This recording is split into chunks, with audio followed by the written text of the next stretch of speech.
5.5 is finally here after more than a year of waiting, and we've got a lot covered. Not only do we have new sectors, we have a new ship unlock, we have a whole bunch of new balance changes, and so much more. I'm not even gonna try to list down everything that's here. You can just look at the timestamp, look at the chapters, and just see how many chapters there are. So without further ado, let's get right into it. There are 3 new hazard types coming in this update. 2 of them are exclusive to the Star Grove, so I won't go over them in this video. The third one's going to be Oxygenated Atmosphere. This makes open airlocks and breaches introduce oxygen into your ship instead of draining them. So you can see here that even with the Rhaenys standing outside here, the oxygen is just not draining because there's just so much oxygen coming in from the open airlock. Now, this does make anti-boarding harder because you can't just vent boarders and suffocate them, and unfortunately, it only applies to a couple of beacons. So, like certain ship unlock quests, such as this Malaysia ship unlock quest. I believe there was an event in the Orchids sector that also had it. But yeah, it's not a global change, it's just for a couple of events.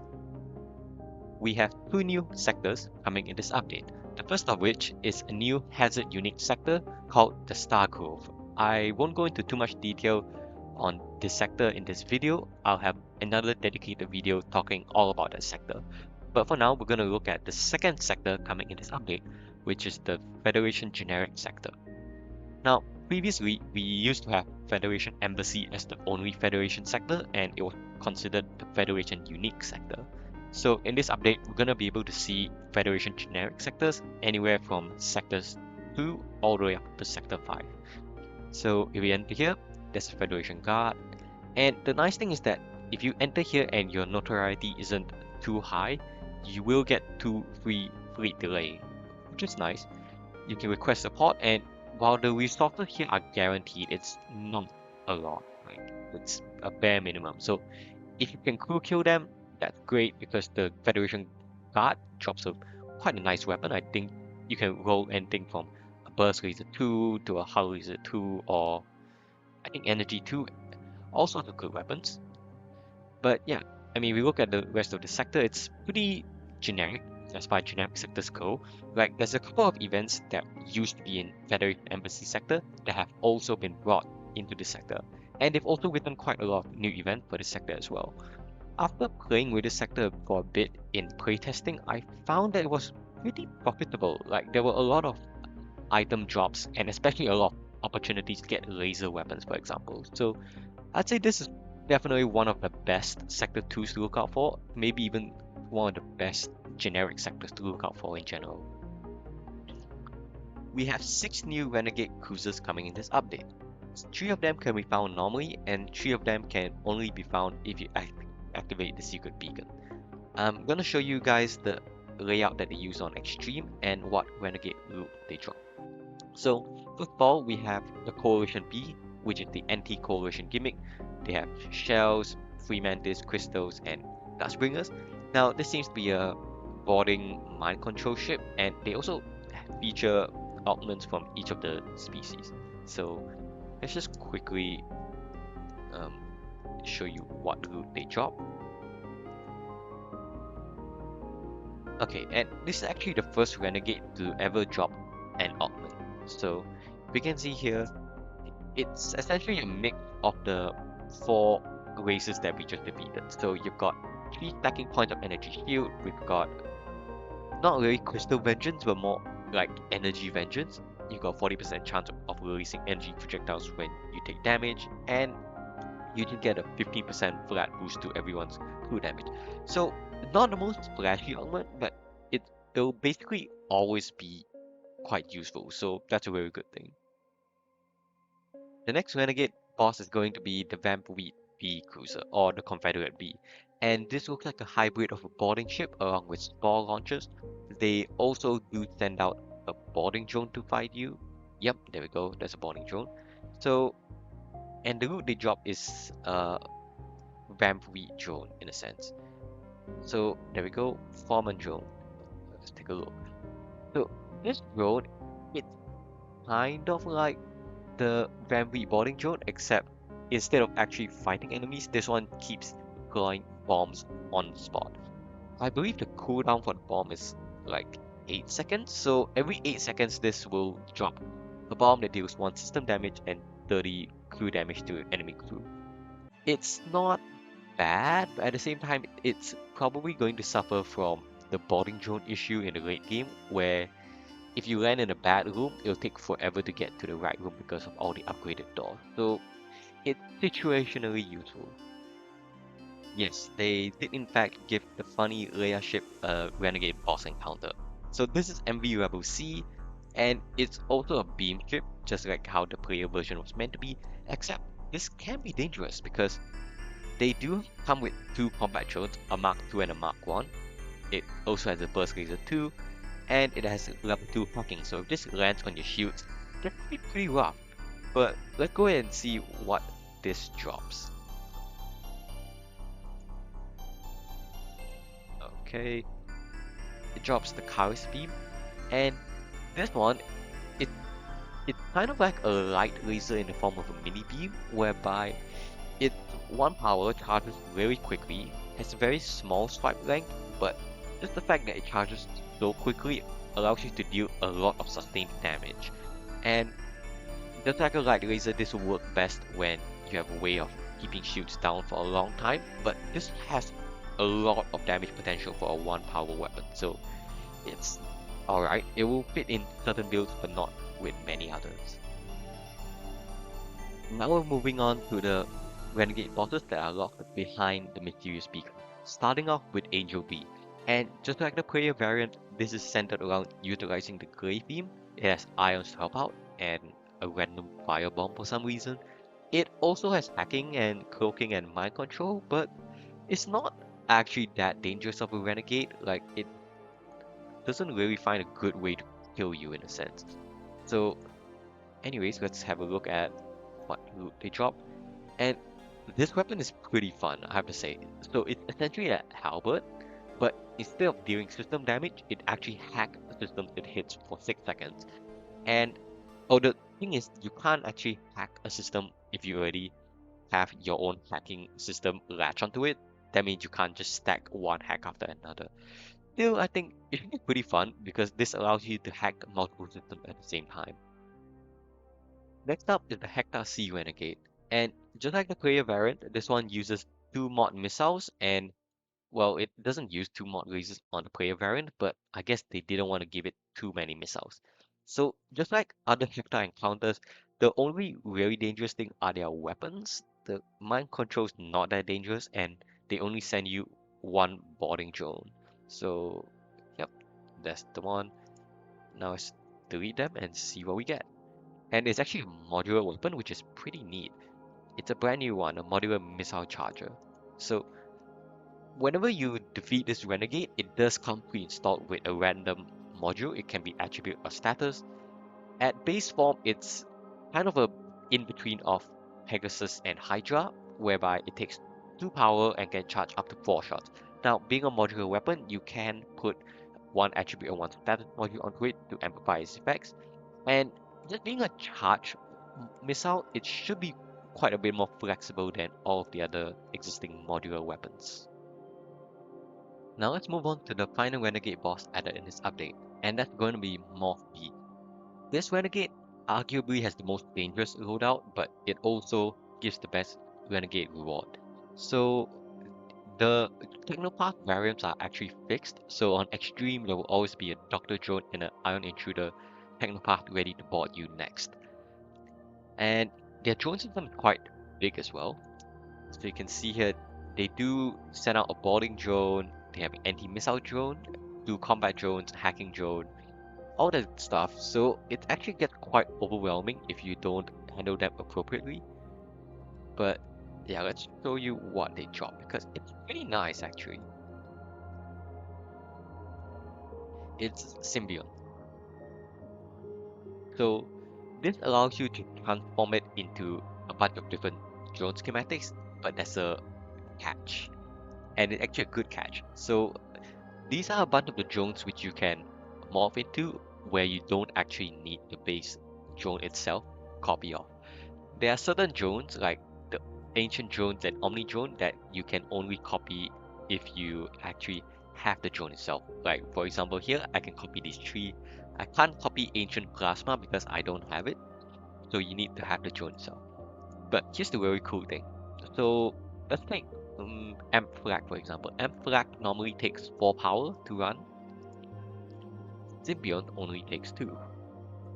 The stats are completely the same as the regular Amp Flag 4, except it takes 2 less power. And this is trend for anything the Symbiont morphs into, whereby it will take 2 less power than the original. So the only thing is that you can't actually change this mid-fight. You have to do it in the storage menu outside of a fight. But still, it's really strong considering you can just get an anti-drone at any time you want for 1 power. So this is kind of crazy and I'm looking forward to abusing this. They've added 2 new Union stores in this update, and these are the first stores to actually react to notoriety. So here I've given myself um, 3 Union notoriety, and going to spawn in the store, and I actually won't be able to shop at it. So 3 tests, there we go. And yep, the cheaters aren't willing to do business with you. So the 2 Union stores won't trade with you if you have more than 3 notoriety for Union. So that might be an incentive to keep your notoriety down. We have 1 reworked root transport weapon, 1 removed transport weapon, and 6 new transport weapons. So the removed weapon was actually the Zoltan Lucerne beam. The Zoltan transport used to be able to drop a pike beam or a Lucerne beam. Now it only drops the pike, which is unfortunate because the Lucerne was probably the better one. But we move. So the shell used to drop a hull 1, now they drop a hull 2 instead. Stats have been updated accordingly. Now it stuns crew, it has 1 second faster cooldown, and it has 30% more breach chance. So it's pretty good weapon honestly for 2 power 3 shot laser. Now the other transport weapons are for factions that used to only have 1 transport weapon and now they have a chance of dropping 1 or the other. Kinda like how the Lost Sun transport can drop either a root Hades or a root segment, the fire mine launcher. So let's start with the Slug Breach Bomb. This is pretty good. It increases system damage by 1, increases crew damage by 15, and charges 1 second faster. So unless the enemy is using a level 4 teleporter, this is guaranteed to turn off any auxiliary system you fire it at. Shell's second transport weapon is the Lucerne 2, and it has faster cooldown, a little bit of shield piercing, and a little more breach chance. The stat boosts are not bad, but at the same time, it is a 4 power beam at the end of the day, so it might be a bit hard to make it work. The Dynasty's second transport weapon is the Pierce Laser Mark II. This charges 2 seconds faster, there's less delay between each shot, and it has a bit more breach chance, which is pretty respectable, especially the 2-second faster cooldown. Dirk is the second transport weapon for the Union. This has faster cooldown and more status effects. It just makes an already good weapon even better. What's not to like about that? Halberd is the second transport weapon for the Federation. It deals more system damage, more crew damage, and charges a bit faster. And this is pretty decent I'd say, though I personally would probably prefer the Federation Heavy 2 a bit more still. And the last one's going to be the Free Mantis Recycler Bomb. And you'll notice that there's something called a shot limit, and this is because all recycler weapons have been reworked to have a certain shot limit in each battle. So for each fight, you can only fire them a certain number of times, and to compensate for this, they've given them the accuracy and status effects of the standard bomb. So recycle bomb used to not have status effects or accuracy bonus, but now they've given it the regular fire chance and accuracy that bombs have. So for the Free Mantis version of this recycle bomb, it has an increased shot limit from 4 to 12, which is a huge jump by the way. The fire chance has also been increased by 40%, and the cooldown is 2 seconds faster. So the stat buffs are actually kind of crazy on this one, and this might, like, I think the best transport weapon out of these is gonna be either the recycle bomb or the breach bomb. Like, this is Pierce 2 is decent, Dirk's always been great, Halbert's fine, Lucerne 2 is hard to use because it's 4 power, but I think the best 3 are probably going to be the Slug Breach Bomb, the Pinpoint, and the Free Mantis Recycle Bomb. And then after that, I'd say PS2 and How-2 are both great weapons. Halbert's also decent, but I do prefer the Federation Heavy 2 still. Well guys, I hope you had fun with Teleporter 4 because it's gone in this update.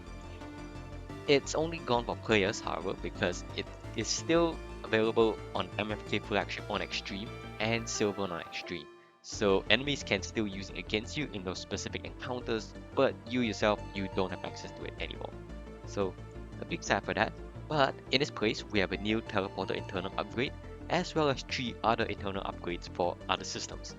So let's look at the Teleporter internal upgrade that has replaced level 4 Teleporter, which is Self-Powered Teleporter.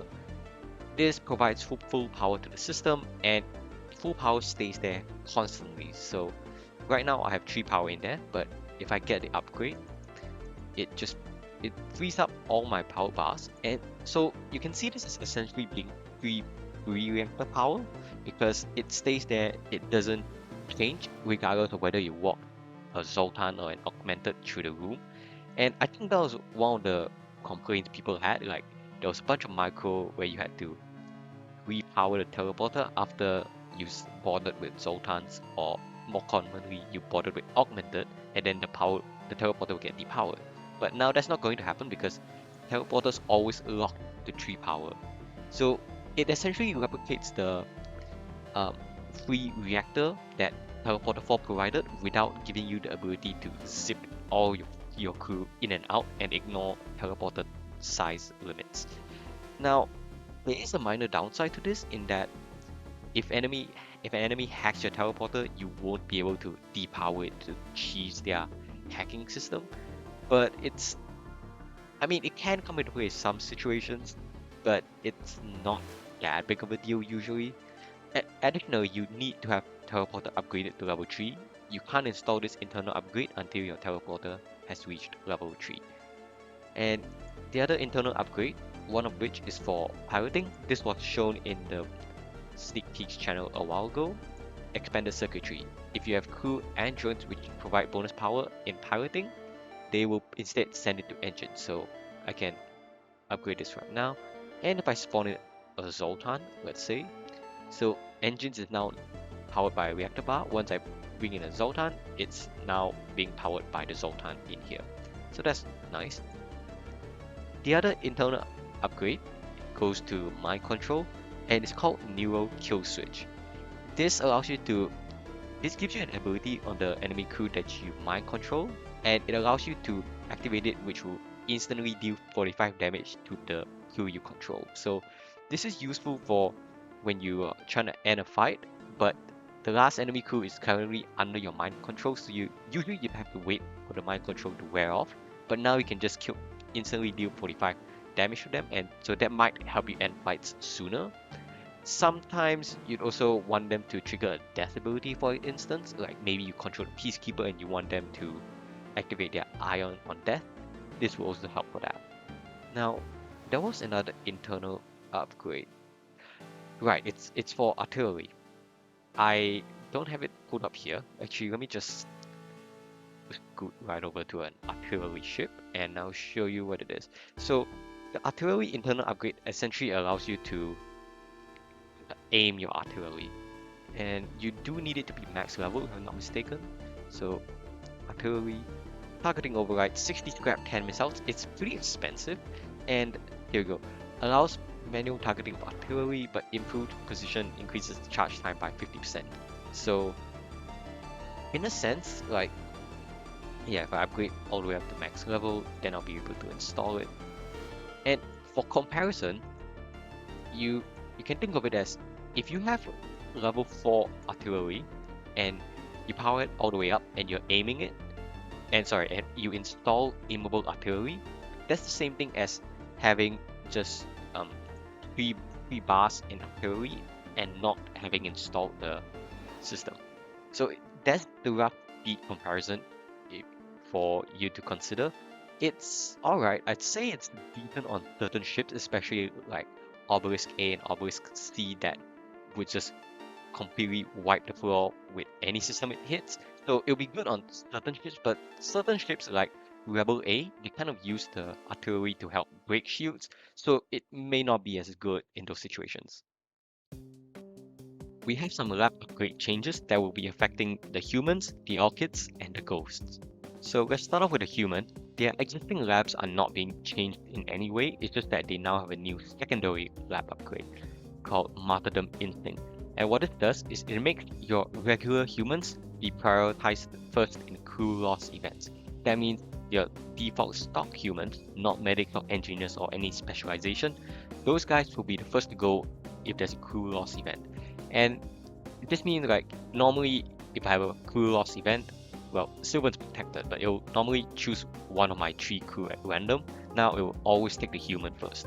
And I suppose this is useful for certain cases where if you don't have a clone bay, or you can't get a clone bay, or if there are certain events that clone bay will not protect you against, you can use this to deflect it off your important crew. The next change is going to be to Orchids, and one of their lab upgrades is being reworked entirely.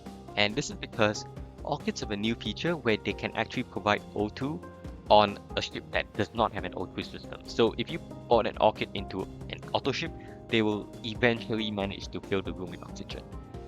Keyword here is eventually, as their description says they don't do it quite effectively.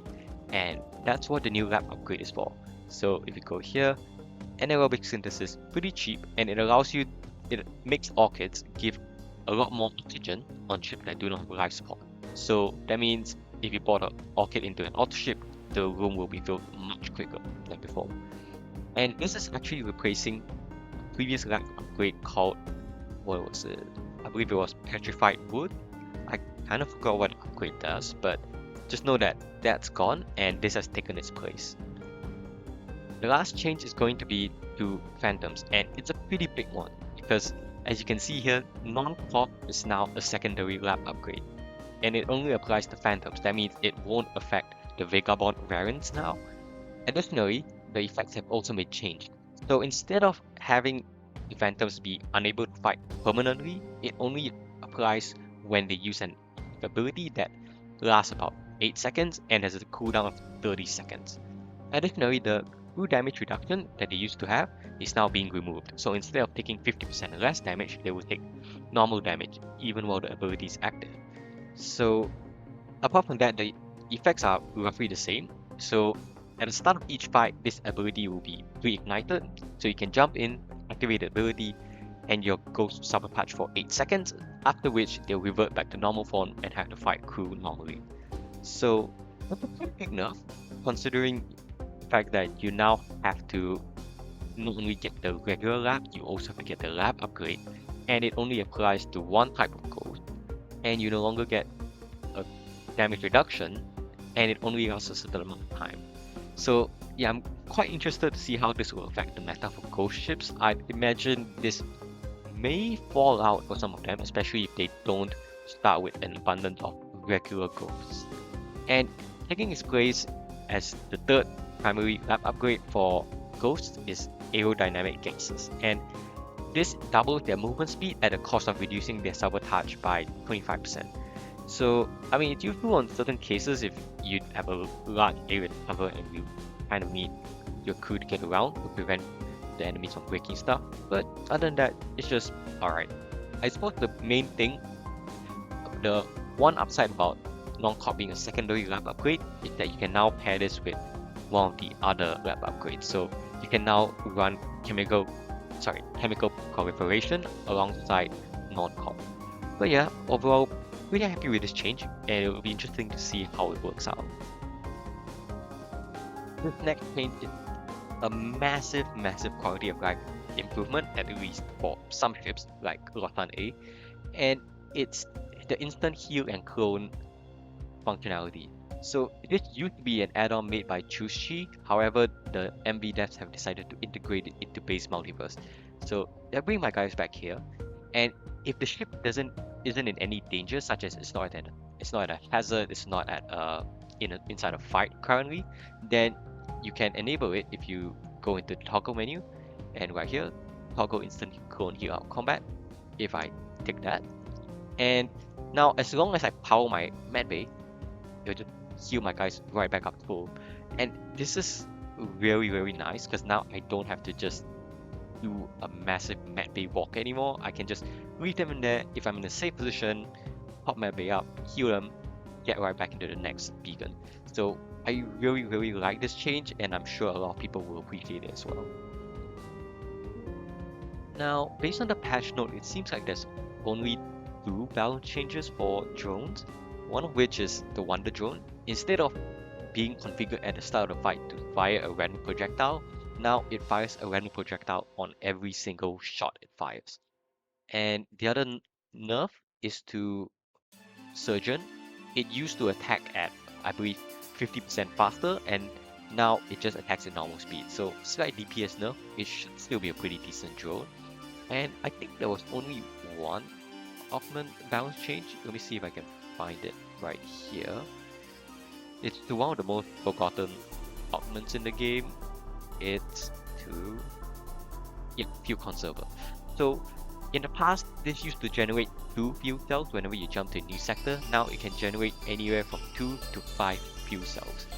Like, I don't think this is gonna make it worth buying, but it might be okay to just hang on to if you have nothing that you need to sell it for. Like, if you don't need a 10 scrap or anything, and your augment slots are not full, then yeah, I probably will just hold on to this for the time being. It's finally time to talk about all of the trip balance changes and reworks, and we're gonna start with the biggest reworks all the way down to the smaller balance changes. So first things first, we're gonna talk about Morph C, which I think has the biggest glow up in all of MV history. I haven't played the early versions, but I don't think a ship has gotten this big of a glow up in forever. From an E tier ship, I think it might be a double S tier ship. So it's all because of this augment right here, Genetic Codex. Think of this as DNA samples and Ujmaju combined together and put on steroids, because that's what this is. So one thing to note is that this ship does not allow you to get a medical system, so you can't install clone bay or med bay. That's totally fine. Just look at what we're dealing with here. So I can synthesize a morph, so I can get a free morph at every beacon, at every empty beacon that doesn't have any event. I can get one for free. I can create 3 morphs for 3 fuel, a technopart for 1 drill part. I can even get a malform for 5 fuel. Like, this ship has the potential to get a ton of malforms, and you can do all sorts of fun stuff with it once you start accumulating a whole bunch of fuel. I mean, it also comes with 2 fuel crates, so that's nice. So now I can just boom, 9 fuel, and even if I just generate a malform on the first jump, I'm fine. Well, I got pretty lucky here, but even if I didn't get lucky, I could just generate a malform on jump 0 and be okay with it. But that's not all. Remember where I said it's DNA samples on steroids? It's here. DNA samples, the normal one that you see on Morph A, it only allows you to turn your morphs into humans, NG, rocks. I don't think you could even turn them into orchids, could you? You could turn them into shells, mantis, but not many options. Now let's take a look at Genetic Codex. Everything. Well, every regular species that you encounter in normal worlds, you still can't turn them into stuff like ancient obelisks or spiders or ponies. But still, this is a pretty extensive list, especially considering the fact that the Leech is a part of this list. So I can just get some Leech borders, and I can play this like a Leech boarding ship. So now I don't even have to worry about the lack of medical system. Like, the idea of this ship was that you keep throwing morphs at enemies and you get them back quickly after a couple of synthesized operations. But if you're just boarding your leeches and you're managing them well and making sure they're not dying, then you know this ship has insane longevity. One more thing to note: if you jump between a sector, normal DNA samples now allows you to get 1 morph for free when you go to a new sector. Genetic Codex allows you to get 3 morphs for free when you go to a new sector. Additionally, this ship comes with 16 crew spaces. That means if you are only using morphs, you can now have 32 morphs. So yeah, like this ship is also really fun because just because of the fact that you can generate so many malforms, and that means you could have up to like 32 malforms if you have enough fuel. So that might be something fun for you to try in the Nexus. Unfortunately, it is the same update when TP4 got removed, so that's a bit sad. But still, I think this should be a really fun ship. Not to mention the pretty decent weapon start as well. Okay, that's enough of Morph C glazing. Now let's move on to Paladin ships because, well, we can't actually unlock player Paladin Cruiser, so I'll just show the out Paladin for now. Divine Armour has been reworked. Now, instead of just giving you 100% immunity to hull damage, it's gonna instead give you damage resistance. So, incoming projectiles that deal 2 or less damage have a 50% chance to be negated, and then anything else that deals more than 2 damage will just have the damage reduced by 2. So if you get hit by a Hermes missile on the ship, it only deals 1 damage. It's definitely a downgrade from the previous version, like there's no denying that, but at least this is a bit more interesting, I'd say, because you don't just run through the whole game and be unable to die at all. Now, the player version, or at least the regular version that you see enemies use, it's weaker. Incoming projectiles that deal 1 damage have a 40% chance to be negated, and it only reduces other forms of damage by 1. So, I mean, that's expected because the plus version should be better, but hopefully this makes enemy paladins less annoying to fight as well.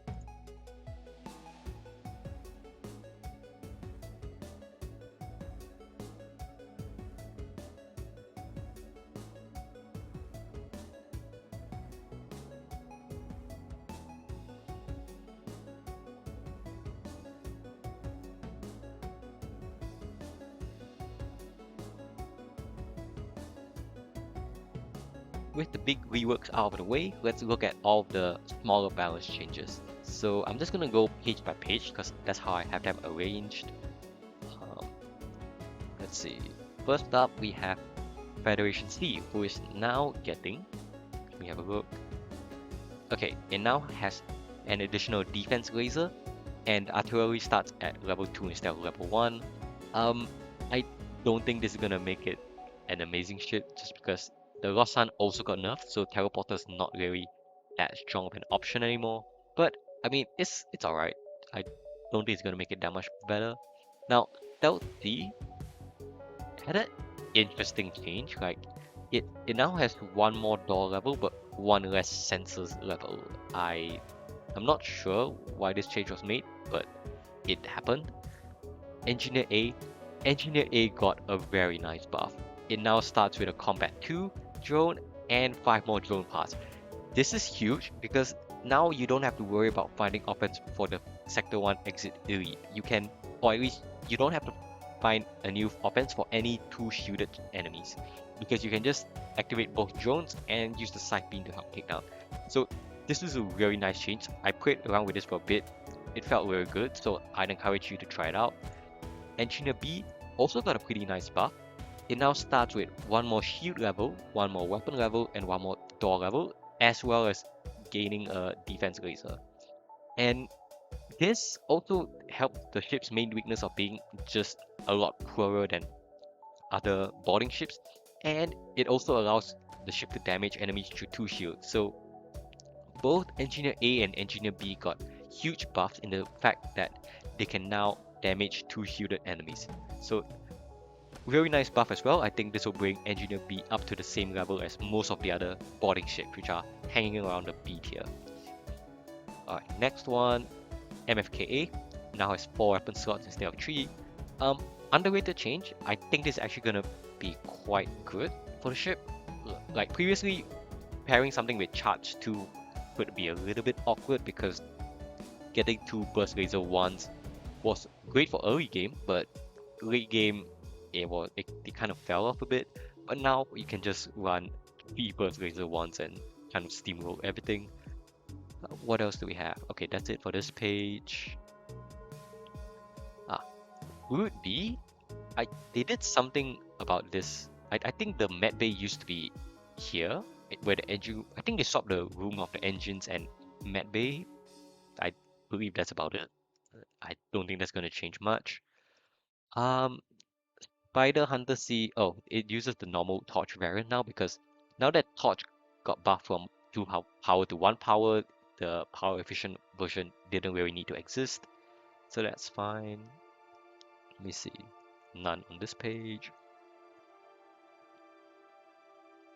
Ah, there we go. Ministry A. It now starts with expanded circuitry. I guess it's nice. You get one more power effectively. And Peacekeeping B also starts with expanded circuitry. No, I guess that means you can just leave the Peacekeeper and piloting and have engines be powered, so that's nice while you bought the other two. New Order Cruiser. It can no longer install Med Bay. I don't know why you would install Med Bay when you have Chrome Bay 4, but I guess it keeps it more in line with the theme of the ship, so that's cool. Hektar B got a minor rework. It now starts with 2 Morph missiles. I guess it's a bit ironic considering that you still have a recycle module, but I suppose the idea of this ship was that you run with the Morph missiles as long as you can, while you use the recycle module to stockpile missiles so that you can later transition into stronger missiles. So it's alright. I think the ship is just a little bit better because in 5.4, this ship couldn't use its weapons if it took a single point of damage to weapons. Now at least if you take 1 damage to weapons, you can still have while the Morphs up and running. And with the recycler weapon change, now Morphs has accuracy, so it should help this ship be a bit safer. Let's see, Imperial C. They removed Torch Beam and reduced the weapon power by 1. Still going to be a good ship because Sentinel boarding is broken. SSLGC got a very interesting nerf. Now, the augment itself would still shoots out 2 shots every time you get hit, but you also take 1 more hull damage from any hull damaging source. Well, by any I mean any weapon or drone shot that is fired at you, you take 1 more hull damage. So if a defense laser hit my hull, I take 2 damage. If a heavy laser hit my hull, I will take 3 damage instead. This doesn't affect suns like solar flares or I think it affects asteroids, but not solar flares. It doesn't affect sabotage damage. If someone sabotages your system down completely, you still take 1 damage, not 2. I think this is a pretty good nerf for the like it just makes it less brain dead to play because you can only take at most 15 hits before you die. So that does make stuff like phase 2 quite a bit more dangerous. And I think at least, yeah, like I mentioned, it'll be less brain dead. So it's still a good ship because if you get jumped by a Renegade in Sector 2, this will probably allow you to trade them out and then you can just repair yourself back to full. But at the same time, you probably can just buy shields and play like a standard gunship and just use this augment for emergencies. Now, a bunch of changes to caretaker ships. Let's see. What did they do to these? Right, okay, so for caretaker A and B, they added some airlocks. I guess that's pretty nice to see. And caretaker B airlocks are here, here, here, and here. Caretaker C, they added anaerobic synthesis, which is a new lab upgrade I just talked about. So that kind of allows you to host other aerobic crew here.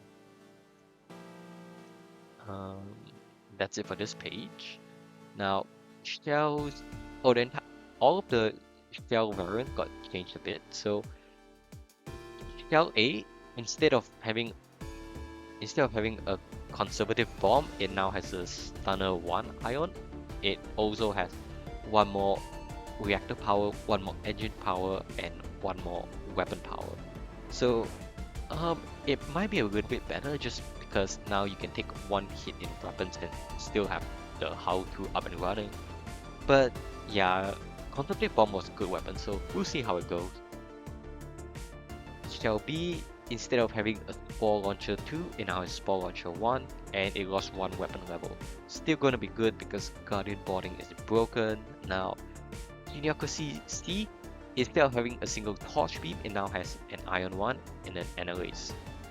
I think this is a buff actually, because now you can deal with Zoltan shields more effectively than before, and it also allows you to just snipe down enemy crew to make crew killing faster. So I guess we just made the S tier ship even better. But then again, the original Torch was not very synergetic, so I can see why they made this change. None here. Republican C, it went from 3 weapon power to 2 weapon power because Torch Beam only requires 1 power instead of 2 now. And the last change is going to be for Lanius B. Instead of a toggle flag, it now has a fire flag. This is sad because toggle flag was really fun, just sling 7 iron projectiles on the enemy and cripple the entire ship. But it might be a bit better just because fire flag charges 4 seconds faster than toggle flag. But yeah, I'll miss the toggle flag. There have been a bunch of balance changes to system upgrades and internal upgrades, and the biggest one by far was the Clone Bay. So instead of healing a flat amount of health per jump, it now heals a percentage of a crew's health per jump. This would indirectly buff Rockman and nerf Sultans. Or in general, it will buff the crew that have more than 100 health and nerf those with less than 100 health. Additionally, level 1 Clone Bay now heals 11% instead of 8%, and every level of Clone Bay now takes 1 extra second to clone the crew. So instead of 12-second clone at level 1, it's 13 seconds. Instead of 9-second clone at level 2, it's 10 seconds. Instead of 7-second clone at level 3, it's now 8 seconds. And additionally, drones have been buffed in the sense that all of their system upgrades are much cheaper. So I don't have the list right now with me, but when I'm editing this, I'll just put the price of the current drone control upgrades on the screen right here. So you can see it has become a lot cheaper, and especially towards the early stages, which is quite nice. Like upgrading it to level 5 takes less than 100 scrap, which is nice to see because usually you end a run just needing about 5 power worth of drones, and that will just help drones become a bit nicer to use. Now, what else changed? Teleporter 4 has been removed, I already talked about that. Okay, that's it for system upgrades. Now let's look at internal upgrades. So drone control, at least drone booster, now has been reworked, nerfed. I'd call it a nerf, but at the same time it makes dealing with enemy drone booster less annoying. So what they did is that you can now install drone booster 2 times, however they've essentially halved the effectiveness. So now drone booster just boosts movement speed by 40%, combat sabotage damage by 25%, same for repair and extinguishing speed, and increases crew healing by 15%. In the past, I believe this used to be like doubled movement speed, 50% combat sabotage repair and extinguishing, and 25% crew healing. So what they've done is that they split it into 2 phases. You can upgrade this twice. That does make it 2 times more expensive. However, that means that when enemy is using drone control, or rather drone booster, it's not going to be as effective. So when those boarding drones from separatist ships and engineer ships come in, at least they won't be such a hassle to fight off. And let's see, teleporter, I believe reconstructed teleporter was made cheaper, if I recall correctly. Let's check. Yeah, okay, so instead of 70 scrap, it's now 60 scrap. Not the biggest change, but the biggest buff to this is the removal of TP4, so it's kind of just a nice quality of life change instead of one that actively nerfs you by removing such a strong power that you could have in the form of Teleporter 4. And the last change was the Hardlight Bypass. It now costs 60 scrap instead of 50 scrap. I'm not sure. I think this would still be good. Like, fundamentally, this helps you break through phase 3 a lot easier. It helps you counter bad matchups a lot better. So I think it's still gonna be good. It shouldn't change much. We have a couple of balance changes to crew that we have to go through. Well, not Dylan, he wasn't changed, but the rest of these were kind of changed. So Free Mantis, well, all Mantis actually had their speed boost reduced across the board for their abilities. So Mantis, for Free Mantis, you can notice they just move a lot slower than they used to. And same for basically all of them. Like, yes, the Warlord is still pretty fast, but it's not nowhere near as insanely fast as it was before. Same for the Suzerains. They also, I think they're even a bit slower than Warlords, but that might have how it was always been. And Bishops, yeah, Bishops are still pretty fast, but they don't just zip from one end to another of the ship with no delay in between. Additionally, Director Drone Technopath now only provide 2 power instead of 4. I guess that's pretty valid because 4 power from a single Technopath was pretty insane. Additionally, all morphs, well, most morph and hatchlings, they only take up half of a crew space. So on a ship with 8 crew space, you can have 16 morphs. Now, this doesn't apply to certain morph variants, such as if this malform was in a giant alien spider queen form, for example, that would take up 1 crew slot, not half. And that's not really gonna buff hatchlings that much. Like you really should be evolving your hatchlings soon anyways, because they're still very weak in this form. Now the biggest balance change is the Lost Suns.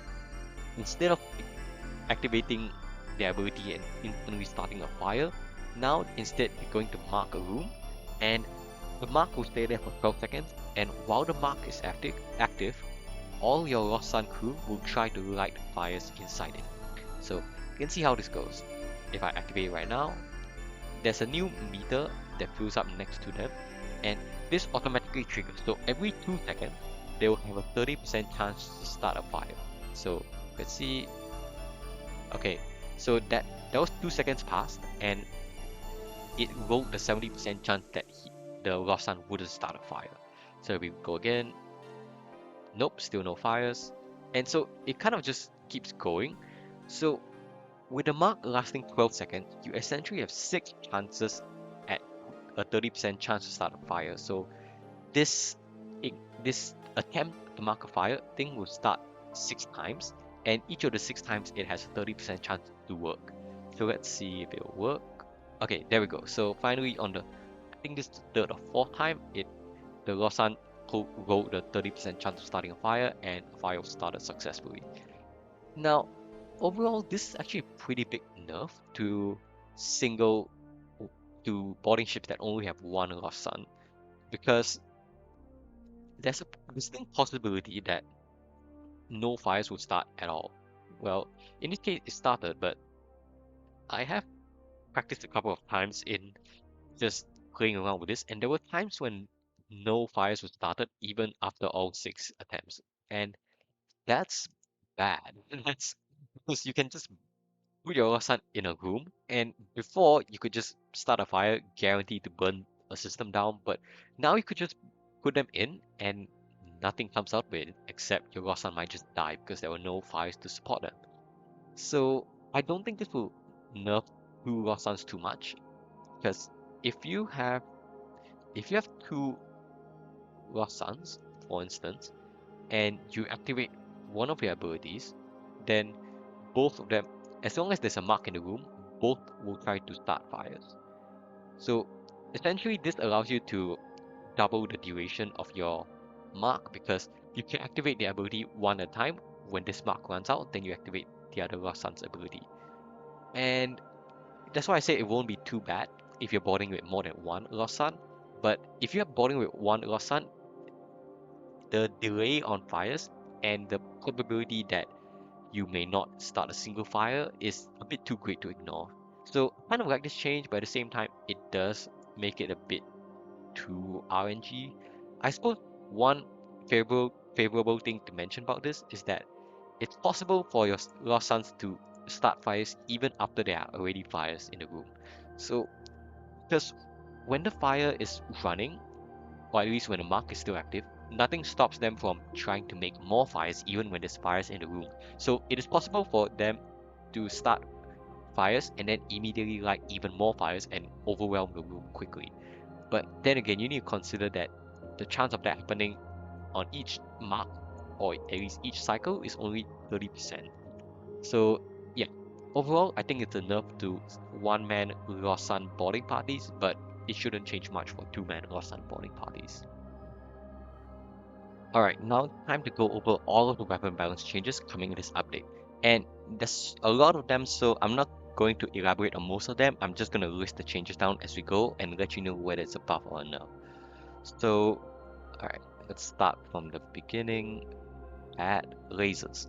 So, defense laser, well, actually, all of the simple weapons, defense laser, simple ion, and lethal, their price is going from 40 scrap down to 30 scrap. This means because you can't buy these normally, you're gonna be able to sell these for a lower price. So that will be indirectly a nerf. Next up, burst 4, its cooldown is being buffed from 21 seconds to 18 seconds. Anti-hull 3 its cooldown is being buffed from 18 seconds to 16 seconds. Here's lasers are getting a new feature slash buff. They will no longer reduce your cloak duration when you fire them. Adaptive lasers cooldown is being buffed from 11 seconds to 10 seconds. Fire starter's price is being dropped from 70 scrap to 60 scrap. Particle missile, its price is being dropped from 95 scrap to 75 scrap. Additionally, it now has 10% accuracy bonus and it won't be used by most enemies. Next up are ions. Ion 2, its price is being dropped from 60 scrap to 55 scrap. Ion 3's price is being dropped from 80 scrap to 65 scrap. Tri-ion cooldown is being buffed from 13 seconds to 11 seconds. Pre-ion's ion damage is being nerfed from 6 ion damage to 5 ion damage. Adaptive ion's cooldown is being buffed from 13.5 seconds to 13 seconds. Fire ion, is being buffed. Its cooldown is being buffed from 11.5 seconds to 11 seconds. Red ion's price is being dropped from 70 scrap to 65 scrap. Ares is getting a big nerf. It's no longer going to deal hull bust, and the bonus system damage was removed, so it's just a 3 power 4 damage missile now. Nyx will no longer reduce cloak duration when you fire it. Hades is going from 3 damage down to 2 damage. It will still have the 100% fire effect. Momus as a recycle weapon is getting reworked. So all 3 recycle weapons, those being Momus, Recycle Bomb, and the Recycler Mine Launcher, I forgot what it was called, they now will have a shot limit, which means you can only fire them a certain number of times for each fight before they run out. And to compensate for this, they're now getting most of the regular status effects and accuracy that the base variant has. So Momus missile now has 10% accuracy bonus and a bunch of status effects, which looks pretty similar to Artemis, the status effects that Artemis has, but it can only be fired 6 times per fight. And now on the beams, we've got a bunch of beam buffs right here. So Halbert's cooldown is being buffed from 17 seconds to 16 seconds. Glaive's cooldown is being buffed from 24 seconds to 20 seconds. Volk's cooldown is being buffed from 30 seconds to 25 seconds. Sarisa's cooldown is being buffed from 20 seconds to 18 seconds. Corsair's cooldown is being buffed from 20 seconds to 18 seconds, and that's the initial cooldown. So after it finishes chaining 3 times, its final cooldown is being buffed from 11 seconds to 9 seconds. Torch is getting a big buff. Its power required is going from 2 power to 1 power, and to slightly compensate for that, its beam length is now 140 pixels, down from 150 pixels. Flamberge, that's Piercing Torch's new name, its cooldown is being buffed from 20 seconds down to 18 seconds. Next is Goedendag, that's how to. Its cooldown is being buffed from 20 seconds to 18 seconds. Tamayari's cooldown is being buffed from 19 seconds to 18 seconds. Falchion Beam is being buffed. It now has 1 shield piercing, whereas before it had none. Dirt is being nerfed. Its cooldown is going from 10 seconds to 12 seconds. Stiletto's cooldown is being buffed from 17 seconds to 16 seconds. And next up are bombs. Yep, Recycle Bomb is getting the same rework as I mentioned earlier. It's now only going to be able to fire 4 times a fight, but it has 10% fire chance and a 30% accuracy bonus now. And next up is Stimulant Bomb, if I can find it. Yeah, I believe none of the other bombs were actually changed, but yeah, Stimulant Bomb it has the same effects as before, but now it will also heal your crew for 15 health. Next up are Energy Weapons. Energy 3 is getting buffed. Its cooldown is going from 16 seconds to 14.5 seconds. Chain Energy is actually getting nerfed. Its initial cooldown is going from 14.5 seconds to 15 seconds, and the cooldown reduction per chain is going from 2.25 seconds to 2 seconds. And that's a nerf because your cooldown is being reduced by a lower amount as compared to before. And the sum of these changes results in the final cooldown going from 5.3 seconds to 7 seconds. So that's an overall pretty big nerf. Energy Charger, its cooldown is going from 5.5 seconds, is being buffed to 5 seconds. And that's all for that. I don't think any of the flag guns were changed in this update, so let's move on. Kernels, we finally got some long overdue nerfs for some kernel weapons, especially this weapon right here. Kernel 1 cooldown is being nerfed from 11 seconds to 13 seconds, and its breach chance is being nerfed from 80% breach chance down to 30%. Kernel, the same change applies to the elite kernel, by the way, so the cooldown and breach chance were also nerfed. Kernel 2, its cooldown is being nerfed from 16.5 seconds to 17 seconds. Its breach chance is going from 60% down to 30%. Heavy Kernel, its cooldown is being nerfed from 15 seconds to 18 seconds. And Solar Kernel got a pretty big nerf. Its cooldown is going from 11 seconds to 14 seconds. Additionally, the fire chance is no longer guaranteed. It's going from 100% down to 50%. And Chain Kernel is the only one that got buffed. Its breach chance was increased from 10% to 30%, and it now has an additional 10% ammo replication chance compared to the rest of the kernels. So normal kernels have 35% ammo replication chance, but Chain Kernel has a 45% ammo replication chance. As for the elite version, the elite kernels normally have a 50% ammo replication chance, but elite Chain Kernel has a 60% ammo replication chance. Now this replication chance ties it for slot gun, and I'm not sure whether this will help, but at least it's nice to see it get a buff. Part Kernel is going from 6 seconds. Its cooldown is being nerfed from 6 seconds to 7 seconds, and its breach chance is going from 40% down to 30%. Okay, now the spore weapons were changed. None of the crystal weapons were changed. Mine launchers, the only one that was changed was this. I'm not going to try to pronounce that, but that's the Recycler Mine Launcher. It will now have a shot limit of 8, meaning you can fire it 8 times per fight, but its status effects have been buffed. Next up are conservative weapons. Conservative Laser is being nerfed. Its cooldown is going from 16 seconds to 18 seconds. Conservative Ion, its cooldown is being buffed from 12 seconds to 10 seconds. Hive, its cooldown is being nerfed from 14 seconds to 15 seconds, and its price is going from 35 scrap up to 45 scrap. And Conservative Energy, its cooldown is being nerfed from it's being buffed actually from 13 seconds to 12 seconds. Lance Beam, it used to have a weird shot delay, like when you after you dragged it and let go of the button, it used to have like a half-second delay before it fired. That's being removed, so Lance should feel a lot more intuitive now. And next up are Aether weapons. Okay, since I'm talking on the topic of Aether weapons, I'm also going to take this opportunity to mention that they've overall made payload less accessible. Like, payload itself hasn't been nerfed, it's still 2 power 4 damage, 4 system damage, but it's not going to drop as frequently as before.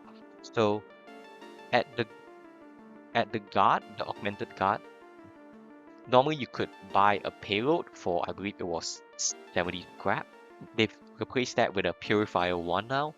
Additionally, there was a payload event in recovery site where you could give Vagabonds 15 fuel in order to get 40 scrap and a payload. That has also been changed. It's no longer going to give a payload, it's instead going to give you a Hektar. And one other change is that at the Spectral Capital Ruins, where you would normally get the Drive Hacker, instead of getting the Hektar, you're going to get a Plasma 2 now. Alright, and with that out of the way, let's get on with the other weapon balance changes.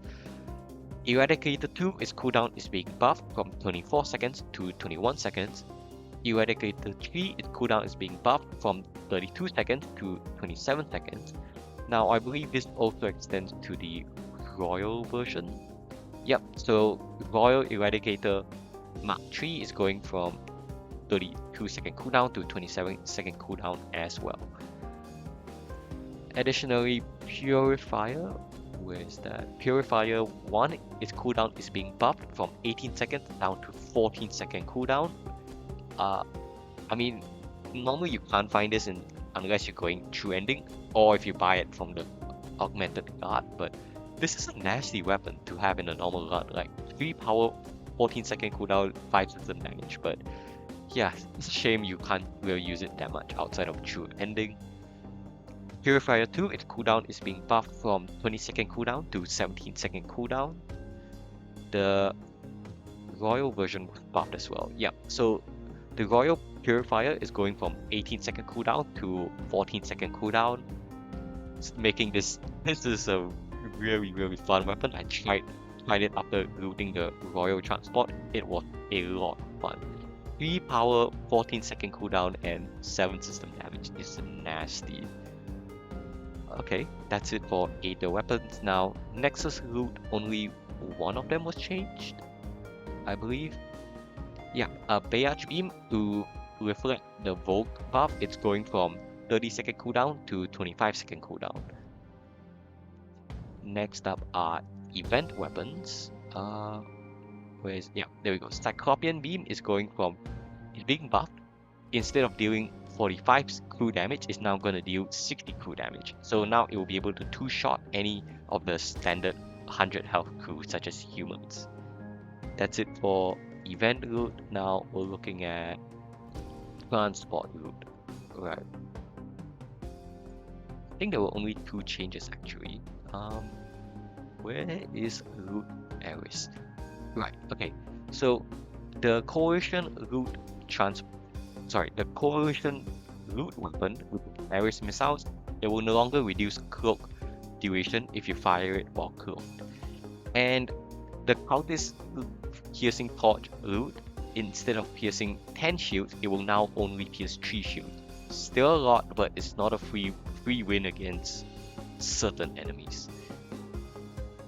Math loot, only one math loot is being changed. Aether's cooldown is going from 13 seconds to 14 seconds, so that's a 1 second nerf. And on to, Equalizer is staying the same, nothing's changed about that. Now let's move on to Renegade weapons.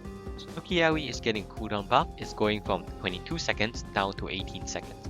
Additionally, the price is being reduced from 170 scrap down to 140 scrap. Big Ion's price is being increased from 80 scrap up to 100 scrap, and I suppose this makes it more expensive to buy from Silver. Nightshade is no longer going to reduce your cloak duration if you fire it while you're cloaked. Next up, Strawberry's breach chance is being reduced. Instead of being a guaranteed 100% breach, it's going to be a 60% breach chance. I think this applies to the chaotic version as well, but I don't think that really matters here. Now, Commotion Bomb is getting a pretty nice buff. The chaotic Commotion Bomb is going from 2 power to 1 power, while the regular Commotion Bomb is going from 2 power to 1 power, and the buff duration, that is the duration which the crew stay transformed into their elite variant, is doubling from 15 seconds all the way up to 30 seconds. And on top of this, it's also going to provide a brief surge of active ability charging. And what this means is that for the first 2 seconds after transforming, they're going to recharge their abilities 12 times faster. And essentially that means within 2 seconds, anyone that has an ability cooldown of less than 24 seconds is going to have their abilities ready almost immediately. So this should hopefully make Commotion Bomb a much better tool to actively use in combat. And that's it for Renegade crew. Now let's move on to Sentries. Alright, all Sentries have been globally buffed. They will all drain 1 power from the system they hit for the duration of their other effects. That is 20 seconds, since all Sentries are standardized to 20 seconds now, so the power drain will last for 20 seconds. Additionally, each of them has also been getting buffs, except one of them, I think. I think Neuro Sentry is the only one that didn't get another buff. So, starting with Nano Sentry, it's getting a buff and a nerf, but it translates into an overall buff. The damage per second to enemy crew is increasing from 5 damage per second up to 7 damage per second. However, the total duration is being reduced from 25 seconds down to 20 seconds. And this was to standardize it with the other Sentries, however this has actually increased the total amount of damage it can deal. Next up is Medi Sentry. The healing that it provides is going from 2.5 health up to 6 health per second. Next up is Cryo Sentry. This will also half the repair speed of enemies in the room. And the last one is Vamp Sentry. The bonus effects have been increased from 30% up to 40%. And that means it will increase allies' health by 40% and decrease enemy max health by 40%. Okay, nothing changed to the modules, but to the base variants there have been some changes. So, Modular Beam, its cooldown is being buffed from 19 seconds down to 17 seconds. Modular Missile is being buffed and nerfed, well, mostly buffed. Its cooldown is going from 17 seconds down to 16 seconds. Additionally, the price has been increased from 65 scrap up to 70 scrap. Modular Ion, its cooldown is being reduced from 17.5 seconds down to 16 seconds, and the price is being increased from 60 scrap up to 65 scrap. At last, we have the Clone Cannon. Its cooldown is being buffed from 10 seconds to 9 seconds. The radius of the projectiles is being buffed from 50 pixels to 40 pixels. Additionally, they've added at least 1 shield piercing to all standard Clone Cannon projectiles. And certain crew members will now have special properties when uploaded to the Clone Cannon. For example, if you upload a Mantis, the projectile will fly about 50% faster.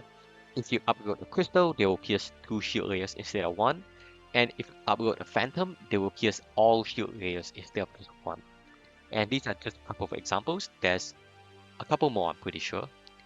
As for the actual crew, you can no longer upload the Symbiote, but you can now upload Anurak and a couple of other crew members that previously you couldn't upload. I presume this is not so much the unique crew, but some of the more exotic crew. And lastly, if you unload the Clone Cannon, you no longer require a Clone Bay to keep the crew. So if you unload them even while having a Med Bay, you will get the crew back into your regular crew slot.